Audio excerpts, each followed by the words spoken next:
Welcome to your leadership sanctuary, where we explore the transformative power of intuitive leadership. I'm your host, Nicole, and on this podcast, we're not just dipping our toes into the water, we're putting on the wetsuit, baby.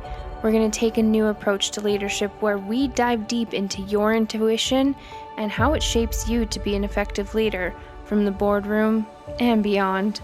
Get ready for elevated insights, a little bit of laughs, and a big splash of inspiration as we navigate the waters of intuitive leadership together. So come on, let's go beyond the surface and create meaningful change in the world. Because as I always say, leadership is not about the title, it's about the impact. This is the Leader's Sixth Sense. Welcome back, leader. Last week, I asked you to choose between 3 symbols of leadership: the phoenix, the lion, and the owl. I hope you took some time to reflect on your choice and what it might reveal about your intuitive leadership journey. Now, it's time for the big reveal. If you didn't catch it, stop now and go back to listen to last week's episode. And maybe the ones before that too while you're at it, because why not, right? Okay. So for those of you who chose your symbol, here's what they represent. We're going to start with those of you who chose the phoenix. You are drawn to the power of transformation and renewal. The phoenix symbolizes rising from the ashes, a leader who thrives in times of change and challenges. You see yourself as someone who can adapt, evolve, and inspire others through your resilience. Embracing the energy of the phoenix means understanding your capacity to overcome anything that comes in your way, allowing you to lead others through periods of this transition with hope and renewal.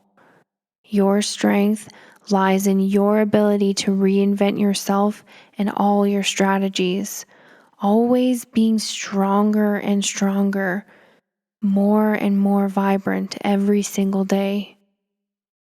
Then for those of you who chose the lion, this indicates that you resonate with strength, you resonate with courage, and you are very assertive in your leadership.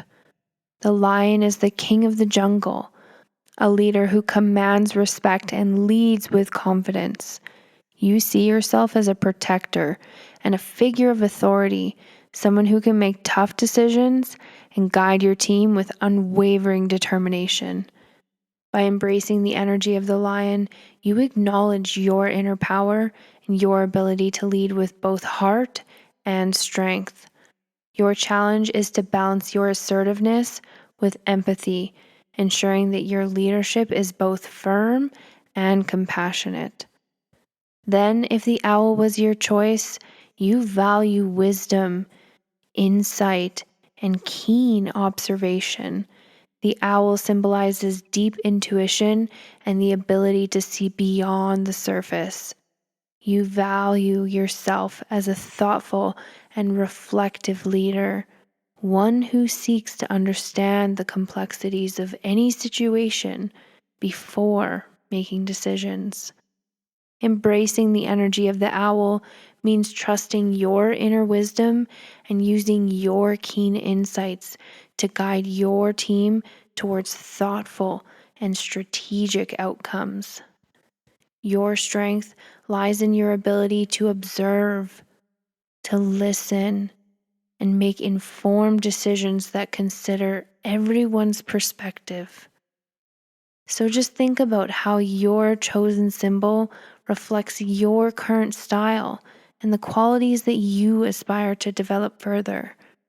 Whether you are drawn to the phoenix's transformative power, the lion's courageous leadership, or the owl's insightful wisdom, each symbol offers valuable insights into your strengths and your areas for growth. As we continue our journey, remember, these symbols are not just abstract ideas, but representations of the qualities that you already possess, or even those you wish to create. Use them as a guide, enhancing your self-awareness so that you can lead with greater intention and broader impact. In today's episode, we're going to start a journey through emotional intelligence and how it plays a significant role in how we connect with the world around us. By continuously developing this skill, we create so much better relationships. Stay tuned. We're going to explore some great strategies that are going to enhance your emotional intelligence and create more meaningful connections. And then you are going to become an even more effective and compassionate leader. So remember the insight framework. I'm pretty sure we went over that in episode 1. Am I right? Think of this as your intuitive leadership Swiss Army knife, right? Totally packed with all the tools that you need to conquer the jungle, one step at a time. Today, we're going to zoom in on the N of insight, nurturing relationships and emotional intelligence. Does it sound fancy? Not really, but don't worry, we're going to break it down and have some fun along the way like we always do around here. So just imagine Sherlock Holmes and Dolly Parton. They had a love child. Yeah, can you imagine what that would be like? Honestly, though, that's the kind of vibe that we're going for when we think of being emotionally intelligent. It's like being a sleuth of your own emotions and, well, others' emotions too, all while keeping a big and warm, empathetic heart. Now, I promise I'm going to do my best not to bore you with lame jargon. So it's as simple as being aware of your emotions and knowing how to keep them in check, then using that to build empathy for others, which, by the way, gives you some pretty awesome social skills. Think of it as your relationship superpower, perfect for saving the day or navigating cringeworthy team meetings. So if it seems easy, then why does so many people have a difficult time practicing it in their daily lives? Well, here's the kick. You've likely heard the phrase, awareness is the first step towards change. So while emotional intelligence sounds pretty straightforward, it actually requires a lot of practice and even more self-awareness. The truth is, many people forget to have patience with themselves. It's a whole process. Even I still have that forgetfulness sometimes. And it's not just about understanding your own emotions, it's about consistently reflecting on them and making conscious efforts to improve, which can truly be challenging in our fast-paced world. It's so easy to get caught up in our own heads, stress out, react impulsively. Many of us aren't even taught how to manage our emotions or how to empathize with others. Because let's face it, there hasn't really been a great emphasis on emotional intelligence until the last, 10, 15 years, maybe even less than that. So while there are teachings as far back as we can go in human history, it's still not something that's always been at the forefront of our minds. Besides, it takes real effort to pause, reflect, and choose how to respond rather than just reacting on autopilot. Am I right? It's like trying to flex a muscle you didn't even know you had. It takes time, patience, and a whole lot of self-compassion. Maybe a little bit of whey protein. I don't know. So just imagine that you're at a crowded party, okay? Someone spills a drink on you. Your initial reaction might be to snap at them and say, "What the hell, man?" But then if you're a person who understands emotions on a much deeper level, that little voice in your head will get ahead of you and maybe it'll say, "Hold on, maybe it was just an accident. Settle down." With this power, instead you take a step back. You just assess the situation and you respond just saying, "Oh man, it's all right. Don't worry," instead of flying off the handle. And so emotional intelligence isn't just about avoiding drama. It's truly about creating meaningful connections, building your network of success. Think of those legendary salespeople who could sell sand in the desert. What makes them so good? It's not just the gift of gab, it's their ability to read the room. They can sense emotions and connect with people on a much deeper level. They make you feel seen. They make you feel heard and truly valued. I was once working with this great guy, super great sales guy. My daughter was about to turn 1, and I was nearing the end of the relationship with her father, which we can get into later. But anyways, having just graduated from college, I started working this part-time job, right? And it was doing cold call sales at a telecom company. And I thought, okay, how hard could this really be? I was only 19 at the time, and of course, when you're 19, you think you got it all figured out. Truth is, do we ever really figure it out? Maybe not, but I guess we'll just keep doing our best, right? Anyway, so this guy I worked with, so incredible, always in the lead every single week. I think maybe there was like 1 week or maybe a couple weeks, I don't know. Someone beat him in his sales, but that really didn't last long. And at the time, I couldn't figure out why he managed to pull in so many sales each month. He wasn't flashy or even aggressive. But now, looking back, it's totally clear. His emotional intelligence was off the charts. He genuinely cared about getting to know the clients. He understood their needs and made them feel important. And guess what? They trusted him and bought whatever he was selling. So if you're thinking emotional intelligence sounds like some superpower, okay, you're probably not thinking about it, but if you were, then you wouldn't be entirely wrong. It's truly a blend of intuition, empathy, and self-regulation. Whether you're leading a team, closing a deal, or just trying to keep your cool in a traffic jam, mastering this fundamental aspect of humanness will absolutely change your life, transforming your interactions and boosting your success. So yeah, it's a superpower. Why not? Now let's talk about some practical strategies that are going to help you increase your emotional intelligence and your connections. By the end of this episode, you're going to be well on your way to becoming an even more effective and compassionate leader.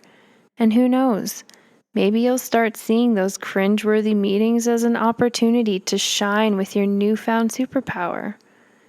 Okay, so first up, take some time each day to reflect on your emotions, your reactions, and how you interact with others.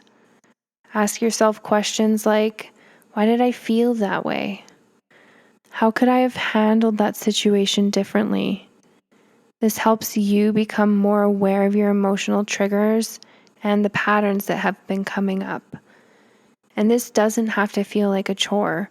It's truly something that you can do while doing tasks like folding the laundry or cooking dinner. I've always found myself doing this from even a young age, thinking about conversations in my head while playing with my dolls, wondering how that person may have perceived me. I was always paying such close attention to others' mannerisms. How what I say and do affected them. Perhaps it was because I was so self-conscious, wanted to make a good impression on everyone around me. Or perhaps it was because deep down, I needed to understand that person and do what I needed to do to feel loved by them. Hello, anxious attachments.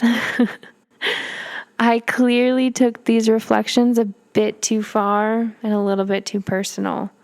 So it's important to find a balance between caring about others' perceptions of you and recognizing that your authenticity is just as important. From the age of about 16 to 19, I was in a very, very terrible relationship with my daughter's father. I constantly felt unheard and undervalued. Didn't help that I was so young. He was so much older than me. People told me how wrong it was, but I didn't see it that way originally. I didn't connect with or even value myself or my emotions. Because if I did, I likely would have left when he started treating me terribly and telling me things that you would think would make anyone with even half a brain leave immediately. Throughout the years, there was a lot of tumultuous times. Things seemed to be good, felt loved, at least what I thought of it. But most of the time, things were bad. As I got older, I started reflecting on who I am and how I want to be as I continue to grow and get older. When I had my daughter, I started thinking of how is staying in this relationship going to affect her? It's only getting worse. There was one final incident, and I realized at that time how much power I had given away for so many years. This recognition and awareness was just the beginning of something new and exciting. I was able to rise above, take ownership of my life. As scary as it was, I knew it was the right decision. I was in the lead now. Once I left him, let me tell you, it wasn't a walk in the park. Picture me, a 19-year-old mom, 1-year-old girl, starting over from scratch. There were so many days when I felt like I was barely keeping it together, questioning if I could ever measure up to the mom my daughter truly deserved. But you know what? I made a promise to myself. Every single day, I was going to do everything that I could to be the best that I could be for me and my daughter. I tuned into my own needs and my strengths, learning how my emotions affected myself and those around me. Slowly but surely, those feelings of not good enough started to fade away. Instead of letting others' judgments get to me, I began to see my potential and my own accomplishments in a completely new light. That was the turning point, my friend. With this newfound clarity came some amazing changes. It reflected in every single aspect of my life. I've created a healthy, thriving relationship with my daughter. I've climbed the ladder at work, getting promotions that showed me that I was on the right track. I took on challenges, training for triathlons, even ran a 10K.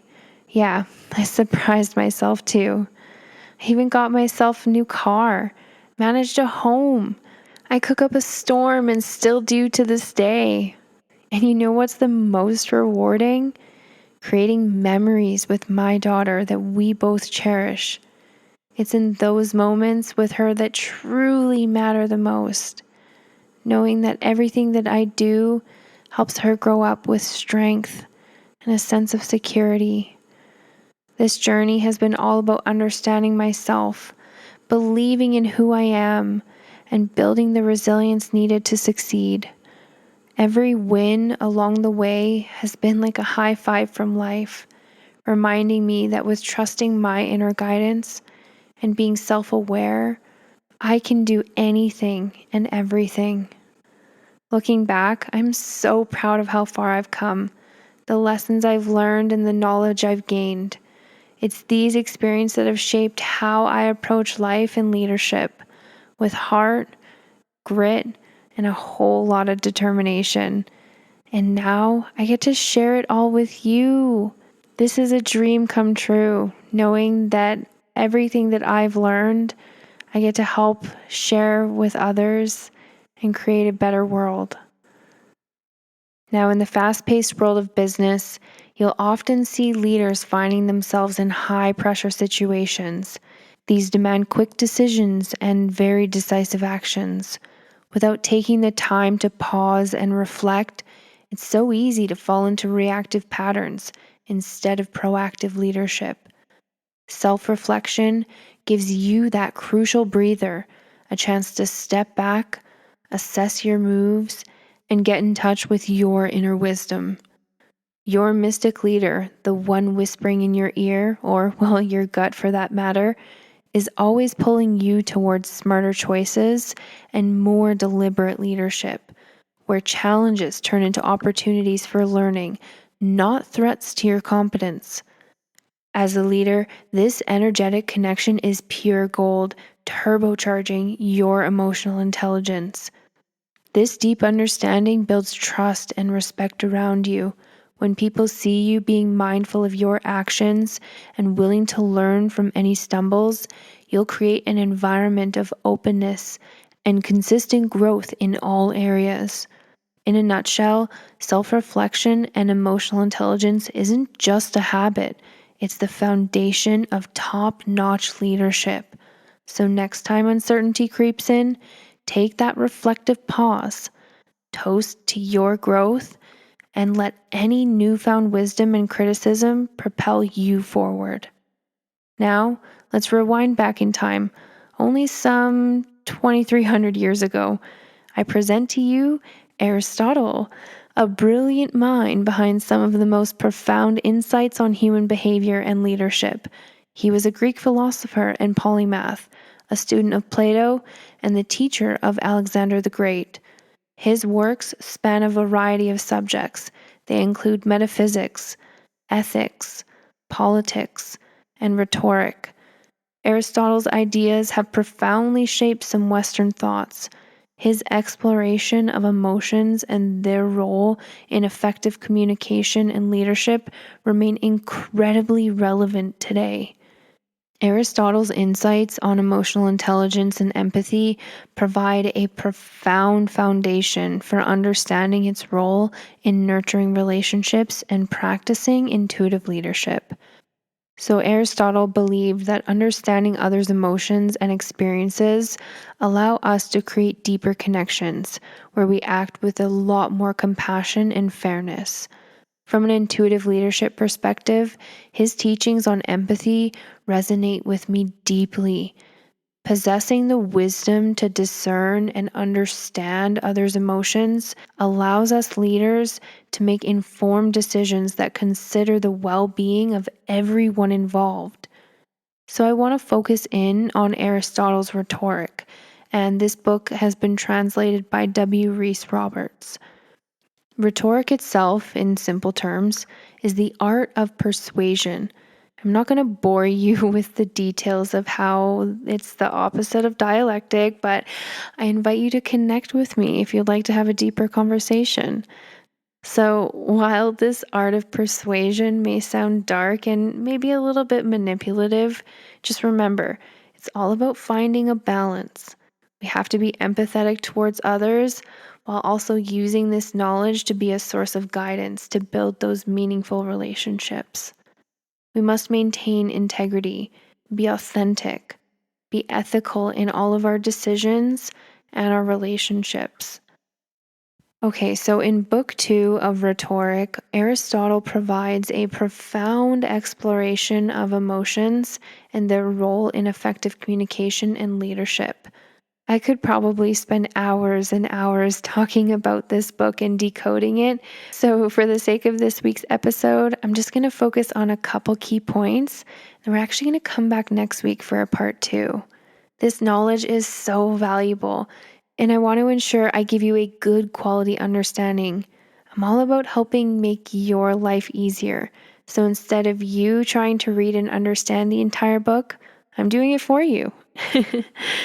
Okay, so I'm going to jump back to Book 2. And this is, again, where Aristotle breaks down various emotions, explaining how they come up, how they affect people, and how understanding these emotions enhance your ability to connect with others.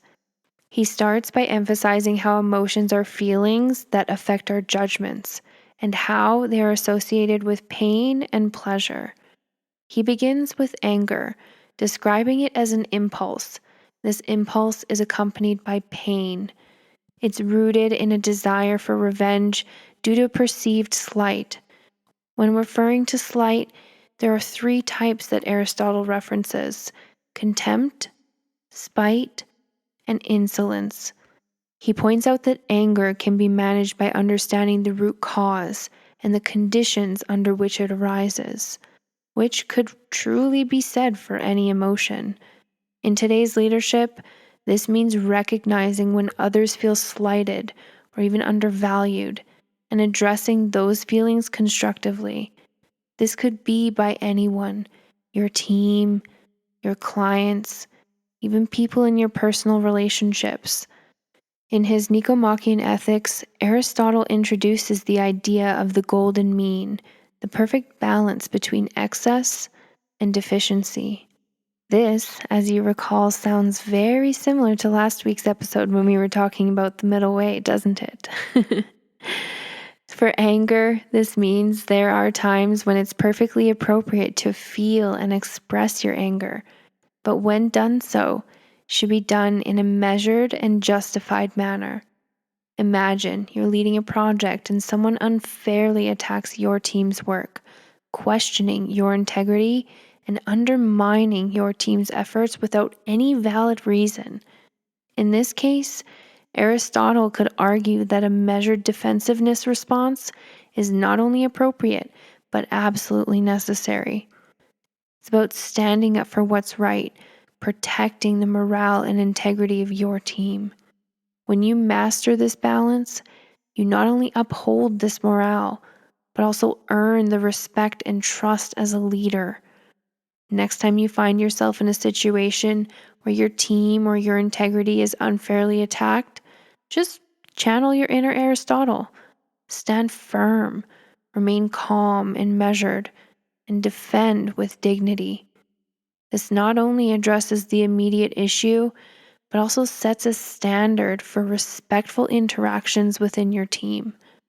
Don't forget to check in with them too, individually. Some may need some assistance to manage their reactions to this attack. After all, this is what being a leader is about, sharing your knowledge to help others gain strength in their life. At the end of Book 2, Chapter 3, Aristotle offers a profound insight into calming others. He writes, "It is now plain that when you wish to calm others, you must draw upon these lines of argument. You must put your hearers into the corresponding frame of mind and represent those with whom they are angry as formidable or as worthy of reverence or as benefactors or as involuntary agents or as much distressed at what they have done." In this passage, Aristotle identifies a simple yet powerful strategy for calming others when they are angry at someone else. This is a technique that can be easily applied to yourself as well. So, in simple terms, to calm others, Aristotle advises that you must first create the right mindset. You have to shift that person's emotional state to one that is way more conducive to going from a place of anger to a place of calm. So when someone is actively angry, they're not in a state where they're going to be able to process that emotion. So if possible, you have to start by physically moving them to a place where they can be a little more present. And then once you've created the right environment to help that person with their anger, then you can proceed with guiding them to change the perception of the target of their anger. Aristotle identifies 5 strategies that could be used here depending on the scenario. But by painting the person or the people they are angry with in a different light, you can diffuse their anger, create a much more understanding mindset. Now, of course, each strategy isn't going to be a one-size-fits-all approach. So you must first gain an understanding of the situation and then determine which one of these strategies is going to best help you or the person you're helping. For example, just think of like a top executive, okay? And maybe they got mad at one of your employees because they didn't meet their expectations in a project. While it would have been better for that executive to come to you as that employee's leader, you must now help the employee because they're feeling angry. They gave their best efforts and thought they succeeded. So they find it weird that this executive is coming to them. If you portray the executive as formidable or powerful, this could remind your employee that challenging the executive in their position might not be wise due to that executive's influence. It's not always fair, but having this shift in perception can help your employee to reconsider their approach, recognizing the potential risks and consequences of confronting this executive, someone of that authority. Now, let's just hope that we don't have to use this one, because if we can spread the word on intuitive leadership, we shouldn't have to worry about this, whole top-down angered approach to challenges. Yeah, we don't like that around here. Anyways, another approach that Aristotle identifies is to show the person that you're helping with that perhaps the target or the person that they're angry at is worthy of reverence. And you have to highlight their respectability or honor to get there. In this case, you could think of it as, having a fight with a friend that you normally have a positive relationship with. You respect them, and usually when someone is viewed with respect, it becomes a little more challenging to maintain negative emotions. This encourages a much more balanced and even thoughtful response towards the conflict, even feeding hope to a little more of a positive resolution. And then the next approach Aristotle writes about is to highlight any benefits or even positive actions that the target has done, portraying them as what he calls benefactors. This creates feelings of gratitude instead of anger. So by focusing on the positive contributions and all the good intentions of that person, the person who's angry may start to see the person that they're angry with in a bit of a more positive light, which softens all those feelings of resentment. So perhaps that person can see the contrast that despite them crashing their car by accident, they did a positive thing to help, buy a new one. Similarly, Aristotle suggests that believing their actions were not intentional but accidental or completely unavoidable can reduce that blame, allowing them to be portrayed as those involuntary agents. When actions are perceived as unintentional, again, it's easier to forgive and move past the incident. This understanding can reduce anger and feed those feelings of empathy. Then the last approach that Aristotle talks about is showing that the target is remorseful or troubled by what they have done, as that could create sympathy and reduce a lot of anger. When someone is seen as genuinely regretful and affected by their actions, it humanizes them. It encourages a more compassionate response. This shift in perspective transforms anger into understanding and helps make way for that desired resolution. So when you use these strategies, you effectively calm others by altering their emotional state and changing their perception of the source of their anger. These techniques are not just useful in leadership, but in your everyday interactions, including, again, the interactions that you have within yourself. This maintains the harmony and understanding in all of your relationships. Wow, wow, wow, wow. We have covered so much today, and I hope that you have gained some valuable insights into your own personal and professional development. Before our weekly intuition exercise, I just wanted to take a moment to express my gratitude for your valuable time spent with me to develop your intuitive leadership qualities. We are just getting started with Aristotle's rhetoric, and I'm so excited to continue sharing this incredible knowledge with you. My goal here is to help you create a meaningful impact in your life and the lives of others. If you find this podcast valuable, please share it with your network, and I'd love it even more if you could leave a review. And even feel free to email me, Nicole@lifeupscaled.com. Let me know your thoughts on the knowledge being shared and any questions you may have. I'm always open to new conversations. And if you're ready to take your success to the next level now, then let's begin a deep dive into intuitive leadership. Come reserve an hour with me, and we'll design a strategy that fits your life perfectly.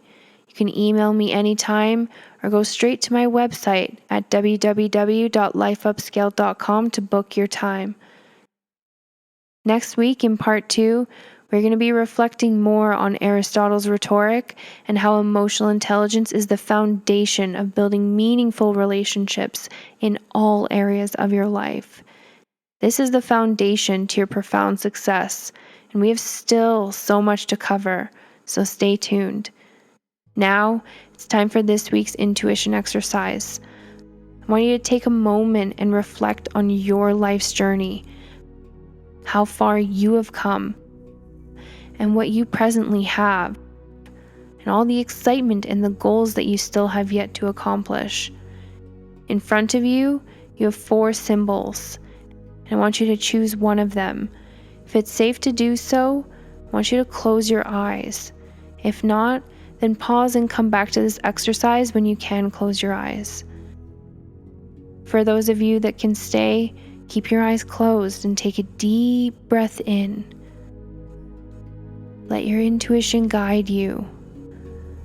Without overthinking it, I want you to choose the symbol that you feel most drawn to at this moment. The first one is a moon dancing in the sky.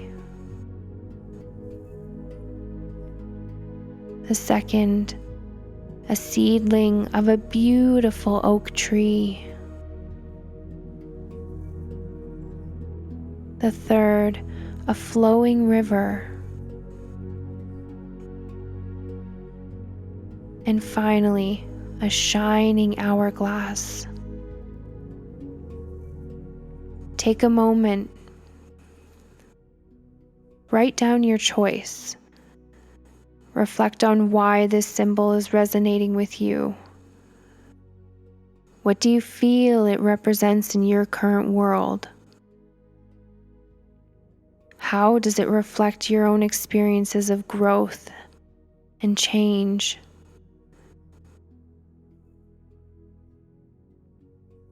Take your time with this reflection. Trust that your intuition knows best.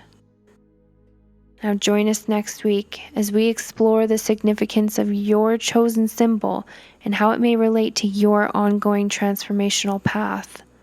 Then we'll get right back into the world of Aristotle to help build our emotional intelligence and how this creates meaningful relationships in every aspect of your world.